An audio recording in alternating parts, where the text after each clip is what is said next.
Le président américain Donald Trump a déclaré que Washington retirait beaucoup plus de soldats d'Allemagne que les 5000 initialement annoncés. Les dirigeants mondiaux se retrouvent à Erevan pour la 8e réunion de la communauté politique européenne placée sous la devise « Construire l'avenir, unité et stabilité en Europe ». Donald Trump a indiqué que la présence militaire américaine en Allemagne ferait l'objet de nouvelles réductions significatives, un jour seulement après que le Pentagone a annoncé le retrait de 5000 soldats dans les 6 à 12 prochains mois. We're going to cut way down, and we're cutting a lot further than 5,000. Thank you very much. Cette décision illustre le différend entre Trump et le chancelier allemand Friedrich Merz, qui a critiqué la semaine dernière la guerre américano-israélienne en Iran, affirmant que Washington n'avait aucune stratégie. Merz a également déclaré que les dirigeants iraniens humiliaient les États-Unis, suscitant une réponse furieuse de Trump, qui l'a qualifié d'inutile pour aider à mettre fin à la guerre en Ukraine. Le retrait de 5000 soldats d'Allemagne représenterait environ 1/7 des 36 000 militaires américains stationnés dans le pays. Le Pentagone n'a fourni que peu de détails sur les troupes ou les opérations concernées. On ignore également combien d'autres soldats Washington prévoit de retirer, mais Trump a laissé entendre que des réductions similaires étaient à prévoir en Espagne et en Italie, qui ont aussi critiqué sa position sur la guerre en Iran. La Russie a lancé une attaque à grande échelle contre l'Ukraine, tuant au moins 10 personnes et en blessant plus de 70 autres à travers le pays en seulement 24 heures.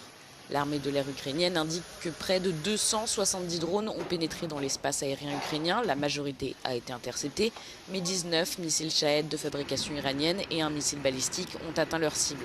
Les victimes se répartissent de l'est du Donbass aux régions méridionales de Zaporijia et Kherson, où les forces russes ont frappé des zones résidentielles. Le président ukrainien Volodymyr Zelensky a lui annoncé des frappes sur le port de Primorsk dans le nord-ouest de la Russie.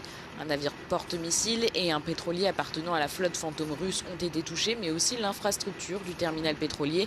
Primorsk, situé à environ 1000 km de la frontière avec l'Ukraine, est l'un des plus grands ports d'exploitation de pétrole de Russie. Deux pétroliers russes appartenant à la flotte fantôme de Moscou ont aussi été touchés dans le port de Novorossiysk sur la mer Noire.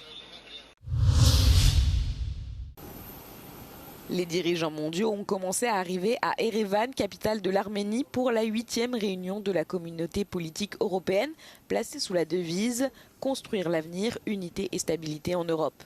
Quelques 48 chefs d'État et de gouvernement ont été invités à participer à cet événement, y compris les 27 membres de l'Union européenne. Au programme des discussions autour de la sécurité et de l'économie, mais aussi des enjeux plus spécifiques, comme la manipulation de l'information et la lutte contre les trafics de drogue. La communauté politique européenne est un forum intergouvernemental dédié aux discussions politiques et stratégiques sur l'avenir de l'Europe, créé en 2022 à la suite de l'invasion de l'Ukraine par la Russie. Par ailleurs, le tout premier sommet bilatéral UE-Arménie se tiendra les 4 et 5 mai. Objectif, renforcer les relations bilatérales, en particulier la connectivité dans les domaines de l'énergie, des transports et du numérique.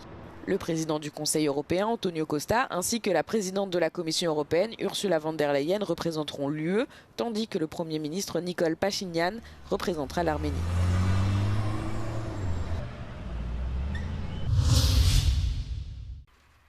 Le ministre français de l'Intérieur, Laurent Nunez, s'est engagé à sévir contre les rêves illégales après que des dizaines de milliers de personnes se sont rassemblées lors d'un événement non autorisé ce week-end près de Bourges. Après avoir survolé en hélicoptère la fête, Laurent Nunez a déclaré que toute personne quittant le Teknival se verrait infliger une amende.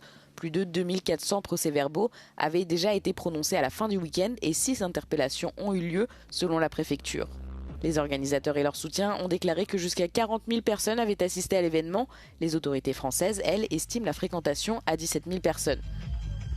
Le champ de tir militaire où s'est déroulée la fête n'a pas été choisi au hasard. C'est à 30 km de la ville de naissance du ministre de l'Intérieur que les organisateurs ont posé leur sono.